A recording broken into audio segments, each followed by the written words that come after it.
ամերիկահայ գործարար, ով դերասան դառնալու որոշում է կայացնում 40 տարեկանում եւ մի քանի տարի անց հայտնվում է նույն նկարահանման հրապարակում Դենզել Վաշինգտոնի, Woody Harrelsonի, Ben Affleck-ի եւ շատ այլ աստղերի հետ միասին։ Ինչպիսին է կարիերայի ճանապարհը 40-ում, երբ շատեր կարծում են, թե չեն կարող նույնիսկ երազել։ Այսօր իմ հյուրն է Ջակ Թոփալյանը։ Բարև ձեզ, պարոն Թոփալյան, շնորհակալ եմ շատ հրավերս ընդունելու համար։ Ես էլ եմ շնորհակալ։ Ձեր պատմությունը շատ հետաքրքիր եւ յուրօրինակ է այն առումով, որ սկզբից ձեր երեխաներն են հետաքրքրվում դերասանի մասնագիտությամբ եւ դուք ընդհանրապես նրանց տանում եք քաստինգների եւ մի քանի տարի անց էկրաններին հայտնվում են ոչ թե ձեր երեխաները, այլ հենց դուք։ Ինչպես ընդունեցիք այդ առաջարկը, հենց ձեր ներսում միանգամից ընդունելության արժանացավ առաջարկը, թե ամեն դեպքում ժամանակ տևեց, որ կշռադատեք եւ կողմնորոշվեք, թե արդյոք պետք է այս կարիերան ձեզ համար թե ոչ։ Ես ճիշտն ասած ընդհանրապես չէի մտածել այս կարիերայի մեջ լինելու մասին։ Ֆիլմ սիրող եմ, միշտ էլ նայել եմ, ասենք, այլ ֆիլմեր, TV շոուեր եւ այլ, բայց իմ մտքով չի անցել, որ ես ինչ-որ մի օր դերասան կլինեմ կամ սցենարիստ կլինեմ կամ միջև անգամ ռեժիսոր կլինեմ։ Իմ մտքով չի անցել։ Երեխաներից որ տանում էի այդ քաստինգի, ինչ երևի ուրիշ անգամ էլ լսած կլինեն հանդիսատեսը, ամեն դեպքում այդ process-ը տարիներ քաշեց, այնպես չէր, որ մի անգամից ստացվեց։ Դե որ քաստինգի դիրեկտորները արդեն սկսան մի քիչ հետաքրքրություն ցույց տալ, ես էլ սկսեցի ավելի լուրջ մոտիկանալ, բայց էլի ինձ չէի պատկերացնում, որ ինչ պետք է լինի այդ ամեն ինչը։ Բայց երբ որ հասավ այնտեղ, որ արդեն ես առաջի ինչ-որ պրոյեկտի մեջ քաստ եղա, այնտեղ ներկայանում ես այդ նկարահանման ռուսերենով ասած պլաշատկում, արդեն զգում ես, որ չէ, կամերաներ, լույսեր, ինչ-որ հարյուրավոր մարդիկ, ամեն մեկը իր գործը գիտի եւ այլ, զգում ես չէ, ես ինչ-որ արդեն եկել ես ինչ-որ այլ տեղ։ Այնտեղ են անգլերենով ասած այդ reality-ին sense քեզի արտնասնում է, էլի այդ էր։ Բայց դա տարիների ընթացքում էր, մի անգամից չեղավ բնականաբար։ Իսկ ձեր երեխաները չշարունակեցին այդ ուղղությամբ։ Չէ, դե փոքր տարիքին ես Կինս եւ ես միշտ երեխաներին ամեն ինչի մեջ փորձել ենք, ասենք սպորտային բան, տարբեր սպորտեր եւ այլ, որովհետեւ որ երեխային իրանք չես իմանում ինչ կսիրեն, ինչ չեն սիրի։ Ոչ թե իրանք ասենք այս ուղղությունը չէին սիրում, բայց մի ժամանակ է գալիս, որ արդեն ասում են, էլ չեմ ուզում գնամ, բան ասենց հոգնում են, էլի, դե ես էլ որպես ծնող այտենց իմ բնավորության մեջ երբեք չի եղել, որ ստիպեմ։ Գիտեմ ծնողներ, որ ասում են, չէ, պետք է գնաս միջև վերջը ջյուդոն պետք է սովորես, երեխան ատելով գնում է եւ չի սիրում։ Ես չեմ ուզեցել երբեք այդ ձևի ծնող լինել։ Բայց միշտ երեխաներիս ասենք ցույց եմ տվել, որ այս ճանապարհը կա, այս ճանապարհը կա, բայց իրանք որոշեցին, որ էլ չշարունակեն, բայց իմ մեջ այդ բանը արտնացավ այդ ընթացքում, իրանք կարամ ասեմ ինձից ավելի շատ ուրախացան, էլի շատ դեպքերում, որ նայում էին պապան ինչ որ էս ինչ բաներ է անում, էլի։ Հետաքրքիր է։ Այ դուք 10 տարեկան եք, երբ տեղափոխվեցիք Միացյալ Նահանգներ, ինձ համար անկեղծ ասած շատ զարմանալի է, որ ձեր խոսակցական հայերենը գրեթե չի տարբերվում հայրենիքում ապրող մեր հայրենակիցների խոսակցական հայերենից։ Ինչպես է ստացվել, որ դուք պահպանել եք հայերենը, մանավանդ որ չեք ապրել Լոս Անջելեսում, հայաշատ Լոս Անջելեսում, այլ ապրել եք Bay Area-ում, ինչպես եք պահպանել հայերենը։ Դե շնորհիվ ծնողներիս առաջինը միշտ տան մեջ մենք հայերեն ենք խոսացել։ Տատիկս էր տունը, մաման, պապան որ գործի էին գնում, մենք տատիկի հետ ենք շատ ժամանակ անցկացնում, բայց միշտ պապան ու մաման մեզի միշտ ստիպել են որ հայերեն խոսանք։ Հետո ասենք թեկուզ որ Bay Area-ում ենք ապրում, մեր շրջապատը կամ իմ ծնողների շրջապատը միշտ հայեր էին հիմնականում։ Հետո հայկական դպրոց էի գնում շաբաթօրյա, դենտեղ ամեն օրյա դպրոց չկար այն ժամանակները։ Հետո որ սկսա սպորտ խաղալ, ֆուտբոլ էի խաղում, ֆուտբոլ ասելով մեր սոկեր էլի, անգլերենով ասած, հայկական թիմում էի խաղում եւ այլ ու տենց հետո Լոս Անջելես cousin-ներ ունեի, մորքուրի տղաներ, հորքուրի տղաներ, միշտ ամեն ամառ ես միշտ հիմնականում Լոս Անջելեսում եմ անցկացրել։ 11-12 տարեկանից ինչ հիշում եմ, երբ որ դպրոցս վերջանում էր, ես գալիս էի Լոս Անջելես։ մորքուրիս տղաներից մեկը հենց իմ տարիքին էր, իրար հետ միջև այսօր շատ մոտիկ ենք եւ Հոլիվուդում էին ապրում։ Միշտ մորքուրիս տղաներն էլ կային, հորքուրիս տղաներ, միշտ ոնց որ ես այդ 3 ամիս Լոս Անջելոս էի, հետո որ գնում էի հետ Bay Area-ն, ստախրում էի, պապ, ես դե չեմ սիրում, ուզում եմ գնամ հետ Լոս Անջելոս հայերի հետ, այդ ձև էլի։ Չեմ իմանում, իմ մեջ միշտ այդ հայասիրությունը միշտ եղել է,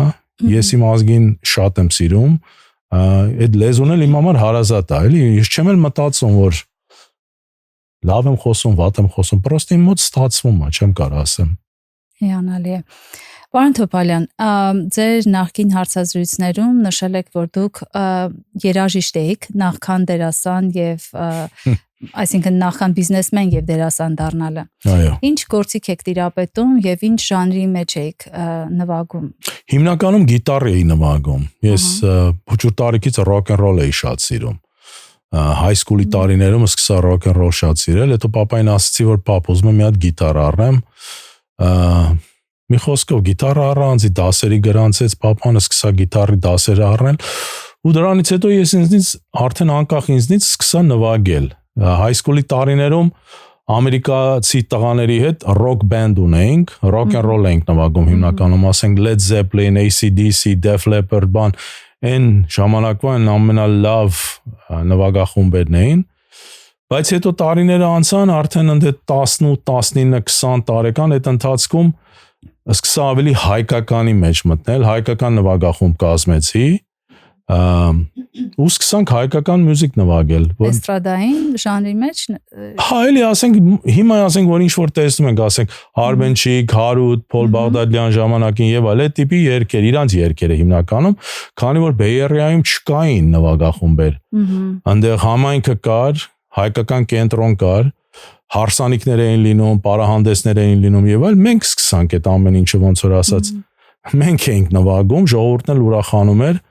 Հետո այդ ընթացքում, որ Լոս Անջելոսից մեծ խմբեր էին գալի, ասենք Հարութ Փամբուկյաններ գալիս, Հարութ Հակոբյանը, որ ինձ մտերիմ մարդիկ են հիմա, այսօր հարազատ մարդիկ են, այն տարիներից ես իրանց ճանաչում։ Եվ ոնց է լինում, իրանք գալիս էին, իրանք պետք է ասենք մեծ պարահանդեսը, նոր տարվա պարահանդեսա, մենք որպես լոկալ խումբ, ասենք այդ առաջի ժամը մենք էինք նվագում, հետո իրանք, մենք էլ ուրախանում էինք, ու տենց որոշ տարիներ այդ ամեն ինչը արեցինք, բայց էդ էլ հետո ամեն մարդ իր գործով սկսավ ընկնել ու ոնց որ էդ էլ թողեցինք։ Այդ դուք նաև նշել եք, որ ներկայիս գործունեությանը Հոլիվուդին վերաբերում եք եւս որպես բիզնես, նաև որպես բիզնես։ Այո։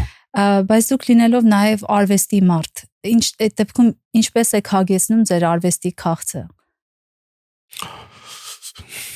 Դե գիտես, տարբեր բաներ են, նայ, այնտեղ կա creative մասը, այնտեղ կա բիզնեսային մասը։ Creative մասը երկուսն շատ կարևոր են, բայց այդ բալանսը պետք է գտնվի։ Հիմա եթե ես ասենք ինչ-որ կերպար պետք է ստեղծեմ կամ այդ կերպարի մեջ պետք է մտնեմ, ես պետք է ամենալավը անեմ, որ այդ կերպարին հասկանամ, կարողանամ ճիշտ ներկայացնեմ, կարողանամ հանդիսատեսին հավատացնեմ, որ ես իրոք այդ կերպարն եմ, որ ինքը նայում է ինձ, ասենք տելեի վրա, թե ասենք մեծ էկրանի վրա։ Բիզնեսային մասն է, որ եթե ես եւ մնացած այդ production-ը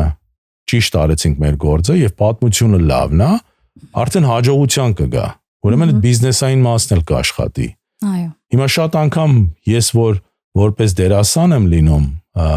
project-ների մեջ, ես այդ բիզնեսային մասի հետ այնց շատ դեպքերում ես կոնտրոլ չունեմ, ոչ էլ իմ գործի մի մասն է դա։ Դրա համար ես կենտրոնանում եմ իմ հիմնական creative մասի վրա, բայց հասկանալով, որ ինչ որ արվում է, բիզնեսը պետք է հաջողություն ունենա։ Любой ֆորմատ, հիմա օրինակ մենք այսօր խոսում ենք podcast-ա, չէ՞, եթե հաճելի զրույց է, եթե հանդիսատեսը մեր ինչ որ մենք խոսում ենք իրանց դուրեկան լինի, արդեն follower-ները կշատանան, բիզնեսի ֆորմատը կսկսի աշխատել։ Այո։ Իսկ երաժշտությամբ նորից զբաղվելու ցանկություն չի առաջանում։ Դե գիտես, տունը միշտ նվագում եմ, հիմա աղջիկս է գիտար նվագում, ինքը ոնց որ մի հատ լավ Fender գիտար ունեմ, ինքը մի քանի տարիներ առաջ որոշեց ինքն էլ մի քիչ գիտար նվագել սովորի։ Ես ժամանակին ես ինքս էլ երգեր գրեցի, կասետ էլ ունեմ, կասետ եմ թողել, առանց երգելու, միայն ինստրումենտալ էլի մյուզիկ։ Միջև անգամ իմ ֆիլմերի մեջ էլ եմ դրել իմ մուզիկաները, մի ժամանակ շատ էի այտենց տակացած այդ գործի մեջ, բայց հետո զգացի, որ չեմ անում, իմը չէր ոնց որ որոշ ժամանակ հետո, արդեն անցա ուրիշ բաների, բիզնես, ամուսնություն, երեխաներ եւ այլ, որը որ շատ ուրախ եմ եւ հպարտ եմ այդ բանով, բայց միջև հիմա էլ մուզիկան իմ համար շատ հարազատ է, ասենք երբ որ տեսնում եմ ինչ-որ ֆիլմի մեջ կամ ինչ-որ միտեղ նստած եմ լինում, մուզիկա ենք լսում, կամ ավտոյի մեջ շատ անգամ քշելուց մուդա, էլի մուդա, տրամադրությունն է, բացումը կամ ինչ-որ պատմություն է քեզ պատմում, մուզիկան շատ կարևոր բան է եւ շատ իմպակտ ունի ամեն ինչի վրա, շատ եմ սիրում, բայց ցանկություն չունեմ, որ ասենք վերադառնամ որպես մասնագիտություն, էլի, ասենց ասած, նորից մուզիկանտ լինեմ, չէ, այդ ցանկությունը չունեմ իմ մեջ։ Հոլիվուդի մասին խոսելիս շատերը միանգամից պատկերացնում են կարմիր գորգ, մեծ էկրաններ, փառք, ճանաչում եւ այլն, բայց քչերն են պատկերացնում, թե ինչ մարտահրավերներով են անցնում դերասանները, ինչ դժվարություններով, կպատմեք մի փոքր դերասանի մասնագիտության ամենահաճելի պահերի մասին եւ նաեւ ամենադժվար ու challenging պահերի մասին։ Ճիշտ է, այդ red carpet բան, այդ որ ժողովուրդը տեսնում է, դա ինչ որ այդ աշխատանքի արդյունքն է։ Եվ դա կարող է տարիներ այդ աշխատանքը տևել, ասենք գրելուց, ստեղծելուց, նկարահանելուց եւ այլ։ Բայց ինքը շատ լավ կողմեր ունի։ Օրինակ հաճելի բաներից կարամ ասեմ, որ առիթ եմ ունեցել աշխատեմ, ասենք շատ ճանաչված եւ շատ բարձր որակի դերասանների եւ ռեժիսորների հետ, դա իմ համար սուրպրայզ է եղել, որ ես կարացել եմ ներկայանամ այդ մարդկանց, բայց զգացել եմ, որ ես այդ աշխատանքը արել եմ, ուրեմն արժանի եմ ես լինեմ իրանց հետ, հավասար այդ պլաշատկում, այդ ընթացքում։ Եվ իրանք որպես մարդ, որ ներկայացել են, շատ անգամ ես ինչ շատ է դուր եկել, որ իրանք նորմալ մարդիկ են, հա, մենք իրանց տեսնում ենք, ասենք էկրանի վրա, բայց հետները որ խոսում ես, ոնց որ ես ու դու, նորմալ մարդ է, էլի նստում իր լանչը ուտում է, ոնց որ ես եմ ուտում, տուն է գնում, նույն անկողնում մեջ է քնում, զարտում է, լողանում է առավոտ, ասենք այդ նույն պրոցեսներով են անցնում իրանք, սո մարդիկ են։ Այդ մասը շատ հաճելի է, երբ որ այդ մարդկանց այդ ձև ես ճանաչում։ Դժվարությունները են, որ առաջինը պետք է պատրաստված լինես, պետք է ժամանակ դնես, աշխատես, ոնց որ որևէ մի ուրիշ աշխատանքն ես անում, պետք է ժամանակը դնես եւ պետք է անընդհատ repetition-ը ունենաս։ Երկրորդին, երբ որ ներկայանում ես արդեն նկարահանման դահլիճում կամ ուր որ ես, այնտեղ շատ անգամ location-ը ավելի մեծ դեր է տանում, որովհետև կարող է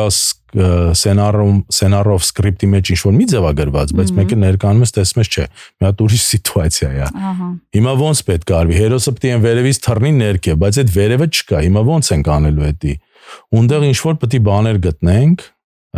որ անենք, այդ challenge-ները կան։ Կամ ասենք դիալոգը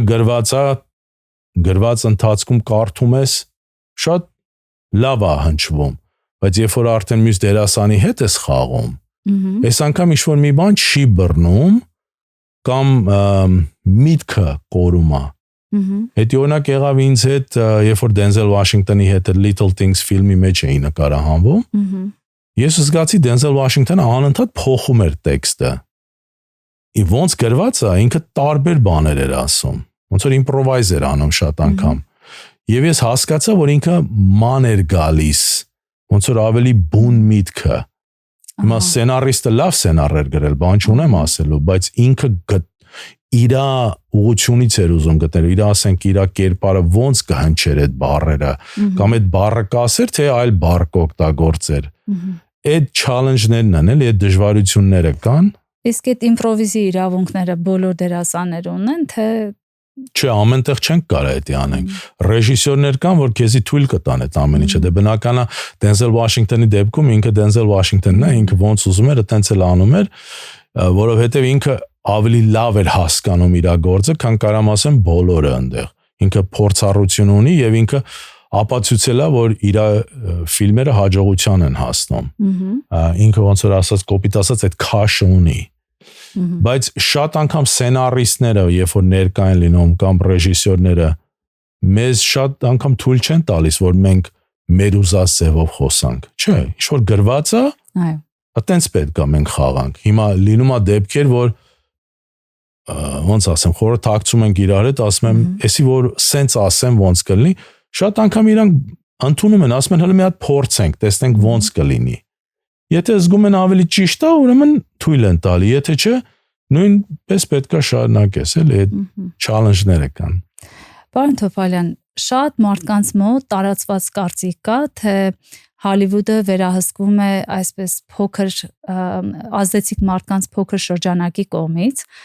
եթե ավելի հստակ խոսենք, հրեա ազգի ներկայացուցիչների կողմից։ Ինչ եք կարծում դուք արդեն որ այնտեղ աշխատում եք, որքանով է այս կարծիքը համապատասխանում իրականությանը։ Ես կարամ ասեմ, ամեն ձևի մարդկանց հետ էլ շփվել եմ, ամեն ձևի մարդկանց էլ տեսել եմ, ես չեմ կարող ասեմ հիմա վերևները կամ բաները, բնական է ես չեմ կարող այդ մարդկանց հետ հանդիպեմ, պրոդյուսերներ են կամ այդ ստուդիոյի մեծերն են եւ այլ։ Բայց իմ կարծիքով այդքան էլ իրականություն չի, որովհետեւ այսօր մենք ունենք հայեր, այսօր մենք ունենք այլ ազգի մարդիկ, որ այս Հոլիվուդում աշխատում են եւ մեծ հաջողության են հասնում։ Հենց որ երբ որ ես լսում եմ, որ ինչ որ հрьяաները կամ բանը սահմանափակել են մենակ իրանցով, ես անկեղծ չեմ տեսել դա։ Երբեք մի օր չի եղել, որ ինձ որպես հայ ուրիշ աչքով նայեն։ Եվ բոլորն էլ գիտեն ես որ հայ եմ։ Հենց չի եղել, որ ես ներկայանամ միտեղ ու ասեն what nationality are you, ես ասեմ I am Italian կամ բան, չկա տենց բան։ Բոլորն էլ գիտեն, որ ես հայ եմ եւ շատ հպարտ հայ եմ։ Եվ երբեք ես չեմ զգացել, որ ինձ այդ ինչ որ մի բանից արգելել է։ Դրա համար անկեղծ ասած ես ինքս չեմ տեսել, ես չեմ հավատում դրան, եւ դա մի քիչ սխալ մտածելու ձև է։ Ես ուրիշներին շատ եմ լսել, որ դա ասում են։ Դա ոնց որ դու պատճառ ես ման գալիս, որ չմտնես այդ գործի մեջ կամ դու թերություններ ունես ու ոնց որ մեկին ուզում ես մեղադրես, որ իրա պատճառով ես չկարացա, ասենք այդ դերը ստանալ կամ այդ ֆիլմը նկարահանել կամ սուտ բան է։ Այսօր դուք ինքներդ գիտեք, Սևոհանյան ունենք այսօր, որ Օսկար, քանի հատ Օսկար շահեցես վերջերս, Սևը, իր աշխատանքով, Սևը ոչ հրյա չի, բան չի, մաքուր հայ է եւ հպարտ հայ է։ Արտուր Սարգսյան ունենք, այլ Դերան Սարաֆյան ունենք, որ ռեժիսոր, պրոդյուսեր, իրանք բոլորն էլ հարազատ մարդիկ են ինձ։ Ուզում եմ ասեմ, որ մարդիկ աշխատել են եւ հասել են տեղ։ Եվ իրանք հրյա չեն, իրանք հայ են։ Բայց օրինակ կան արդյոք ինչ որ թեմաներ կամ տեսակետներ, որոնք բարձրաձայնելու դեպքում այսպես աննկատ դուրս կմղեն Հոլիվուդի ասպարեզից։ Չեմ կարող ասեմ։ Ես նորից եմ ասում, ես մենակ իմ տեղը կարամ խոսամ։ Ես ինքս չեմ զգացել իմ վրա, դե բնականա պետք է ամեն ինչի մեջ էլ մի քիչ դիպլոմատիկ լինես, չէ՞։ Ուր էլ որ լինես, ինչ գործի մեջ էլ որ լինես, մարդ պետք է մի քիչ զուսպ լինի, պետք է մի քիչ մտածի խոսալուց առաջ։ Մեր ազգը դժբախտաբար ունենք որոշ մարդիկ մեր ազգի մեջ, որ ինչ մտներին գալի ասում է, չի կարելի էդի։ Մի հատ դիմացինին մի հատ հասկանանք, ինչ է կատարվում, ասելա, որովհետև որ բերնիցդ արդեն հելավ, դու արդեն գերի ես այդ խոսքերին։ Չի կարելի էլի էդի տենց վերաբերվել։ Բայց նորից եմ ասում, ես իմ տեղը կարող խոսամ, ես ինքս չեմ զգացել այդ բանը։ Հոլիվուդի հետ կապված նաև նկատելի է, որ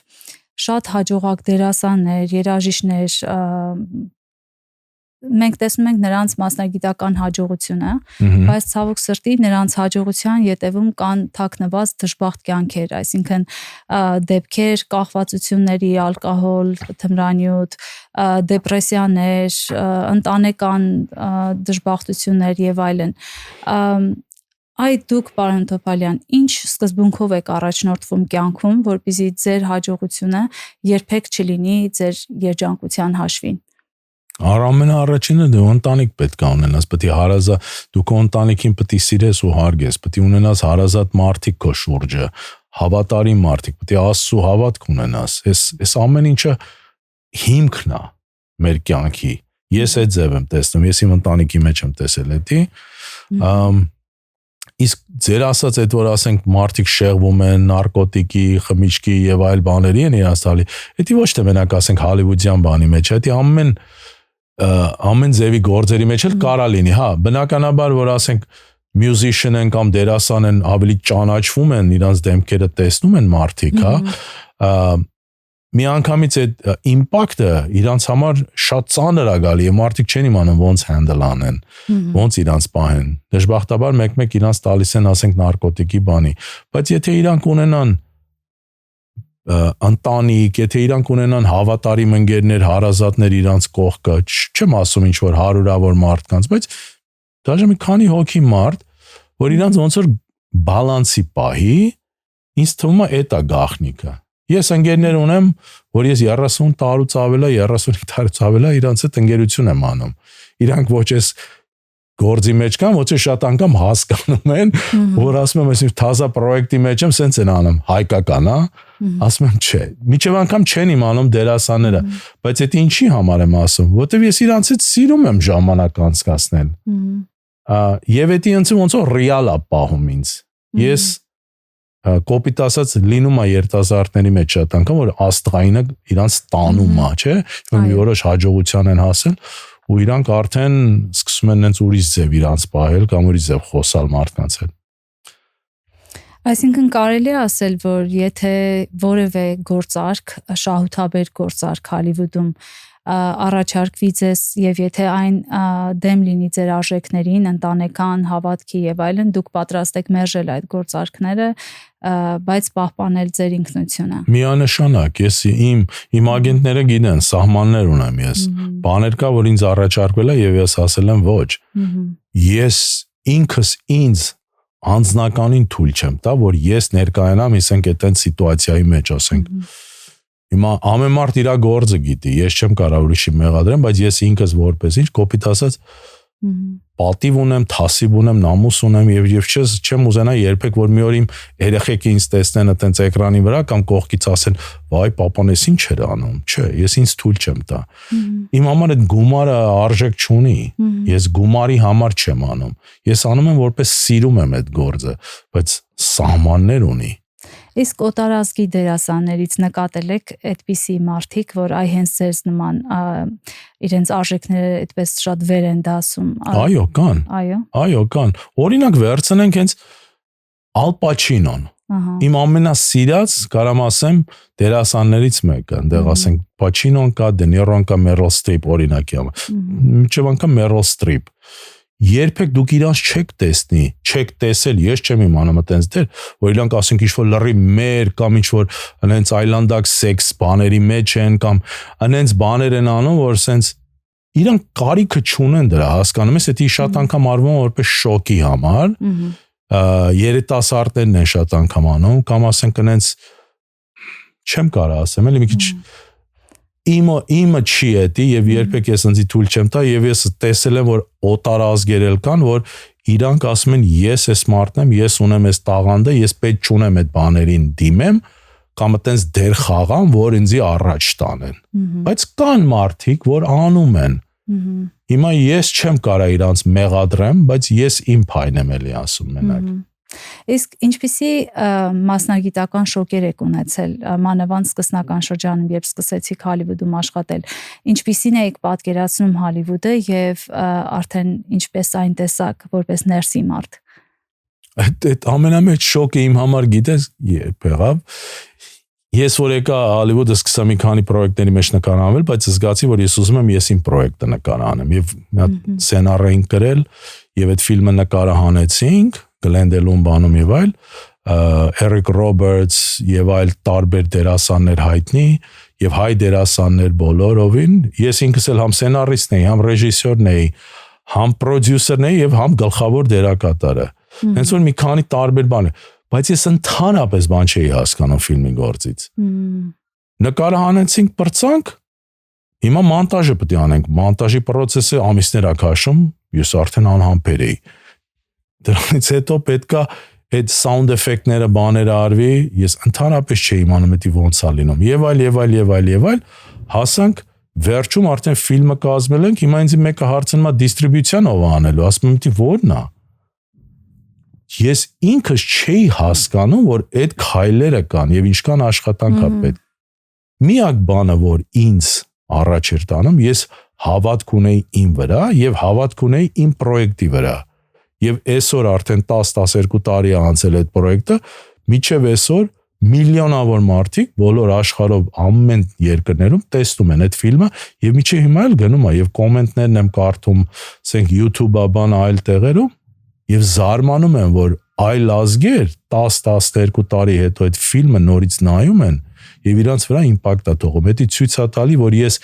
հավատում էի իմ վրա եւ իմ պրոյեկտի վրա եւ իրոք արդյունքը է դա։ Ֆիլմի անունը կասեք մեր դիտողներին։ Ֆիլմի անունը, այո։ Դավաճանություն։ Այո։ Իսկ այդ բոլոր դերերում որպես սցենարիստ, ռեժիսոր, դերասան եւ այլն, որ ոլորտում եք ձեզ ավելի լավ զգում, որն է ավելի շատ ձերը։ Դերասան լինելը։ Դերասանություն։ Այո, եթե կարելի էր ընտրել, ասենք մի բան, որ ես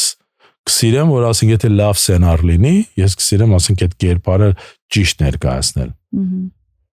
Կարամ ասեմ առաջինը որպես դերասան, երկրորդ որպես երևի սցենարիստ, ռեժիսոր, պրոդյուսեր լինելն էլ շատ բարդ գործ է, որտեղ պրոդյուսերը բոլոր այդ կապերը կապողն է եւ ամեն մարդ գալիս է քեզ է դիմում բոլոր հարցերով։ Մի խոսքով, եթե հնարավորություն ունենամ, միայն դերասանություն անեմ, դա կնախընտրեի։ Պարոն Թոփալյան, որպես ծնող, ինչ արժեքներ կան, որոնք դուք ամեն օր փորձում եք փոխանցել ձեր զավակներին։ Շատ բաներ, փոքր տարիքից միշտ նույն, կոպիտ ասած, մեսեջը նույնն է եղել, որ դիմացինիդ հարգեք, մտածեք խոսալուց առաջ, ձեզ ինքներդ ձեր արժեքը հասկացեք, մի թողեք որ մարդիկ ձեզ շահագործեն եւ այլ եւ շատ բաներ։ Ընտանիքի հիմքը ինչ կարևոր է, հավատքը ինչ կարևոր է։ Օրինակ մենք որպես ընտանիք շատ մոտիկ ենք միասին, մենք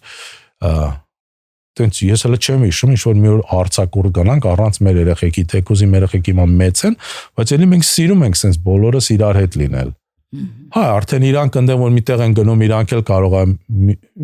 մի քանի ժամով գնանց տեղ ընդեղ,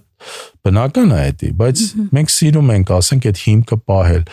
Եվ միշտ ես բան եմ անում, ոնց որ ասած, որպես հայր, այդ խորհուրդները տալիս եմ։ Մեկ-մեկ sense ասում են, լավ, պապ գիտենք, էլի արդեն, բայց դա բնական է երևի, բոլոր հայրերի մոտ էլ այդպես կա։ Մեր դիտորդների մեջ գուցե կան մարդիկ, ովքեր եւս ցանկանում են դառնալ դերասան եւ մեկ օր հայտնվել Հոլիվուդում, ինչ խորհուրդ կտայիք նրանց, ինչպիսի մարդ պետք է լինեն նրանք տեսակով, որպեսզի կարողանան երկար ճանապարհ անցնել Հոլիվուդում։ Նայ, ով էլ որ ուզի կարա լինի, այդտեղ եւ Ամերիկան մի երկիրն է, որ ինչ ուզես կարաս անես։ Հələ սահմանափակված չես, էլի, ոնց որ ասած, մտքովդ ինչ ասնի կարաս, հիմա ասենք եթե մեկ ուզում է դերասան լինի կամ պրոդյուսեր լինի կամ բան։ Ամենակարևոր բաներից մեկը նա, որ դիսցիպլինա պետք է ունենաս, պետք է աշխատես, պետք է նվիրվես, պետք է ոնց որ ասած ընդունես քննադատանք, եթե ինչ-որ մի բան ճիշտ չես անում, քեզի ասում են էս ուղի եւ այլ, պետք է ընդունես այդ։ Եթե չես ընդունում, դու չես կարա աճես։ Ես չեմ ասում ինչ-որ մեկը փողոցից մի բան ասում, չէ, բայց մասնագետները, հիմա ռեժիսորը ասում է, սենց խաղա, նենց խաղա, ես նկատել եմ, որ շատերը չեն ուզում այդպես բաներ ընդունել։ Շատերը չեն ուզում աշխատանք անեն, շատերը չեն ուզում այդ դիսցիպլինան հետևեն։ Եվ ինքը աշխատանք է։ Հնեն չի, որ մենք ինչ-որ ներկայանում ենք կամերայի դիմաց ու ինչ-որ երկու բառ ենք ասում, բարև ձեզ եւ դա դարձավ արդեն ֆիլմ։ Ոչ, այդպես չի։ Բարդ աշխատանք է, բայց եթե մեկը ցանկությունը ունի, եթե մեկը ունի այդ իր հավատքը, որ ինքը իրան հավատում է, որ ես կարամ հասնեմ, եւ պատրաստ է այդ ժամանակը, դիսցիպլինան եւ այդ քրտինքը թափելու, ինձ թվում է կարան ունենան ապագա։ Հիմա ինչ ապագա չեմ կարա ասեմ, բնական է։ Այ եթե ձեր մասին այսօր ինչ որ ֆիլմ նկարվեր, այդ ֆիլմի որ հատվածը կուզեիք, որ լիներ ամենաազդեցիկը եւ հիշվողը։ Վաու։ Դա կրկիր հարց է տալի։ Երբեք չեմ մտածել այդպես բան։ Երևի չեմ կարող ասեմ, բայց երևի որ ասենք ես ինքս իմ խորքում ես ով եմ եւ ինչի եմ հավատում, ինչքան նվիրված եմ ես իմ մտերիմ մարդկանց եւ այդ հավատարմությունը, այդ հարգանքը իմ համար սրանք եւ ասենք շնորհակալ լինելը իմ համար սրանք այս 3 բաները իմ համար սիմվոլիկ են ոնց որ իմ DNA-ի մեջ է էլի եւ հարկ ես դիմացինին եթե հարգես հարգանք կարաս ստանաս հավատարիմ լինես դիմացինից հավատարմություն կարաս ստանաս եւ շնորհակալ լինես դիմացինից այդ ինչ այսօր ես մի բաժակ ջուրն ես խմում շնորհակալ եղի դրանից չեմ անում երևի եթե այդ ուղղությունից ցույց տան չեմ կարող ասեմ անկեղծ է մի քիչ դժվար հարց է բայց երևի պատասխանեցի հարցին պատասխաներ ամեն դեպքում Պարոն Թոփալյան, անչափ շնորհակալ եմ ձեզ, ձեր ժամանակի համար, այս հետաքրքիր զրույցի համար եւ որ թույլ տվեցիք ձեզ բացահայտելու եւ մասնագիտական առումով եւ անձնական ձեզ բազմաթիվ նորանոր հաջողություններ եմ մաղթում եւ մաղթում եմ, որ ձեր հաջողությունները միշտ ուղեկցվեն հարատև երջանկությամբ։ Շնորհակալ եմ։ Շատ ուրախ եմ, որ այսօր ներկա էի եւ շատ հաճելի զրույց ունեցանք։ Շնորհակալ եմ։ Իսկ ես սիրելի դիտորդներ, շատ շնորհակալ կլինեմ, եթե դուք ցույց տաք ձեր աջակցությունը Career Shock podcast-ին, այցելելով մեր YouTube-յան ալիք եւ սեղմելով subscribe կոճակը։ Շնորհակալություն, մինչ նոր հանդիպում։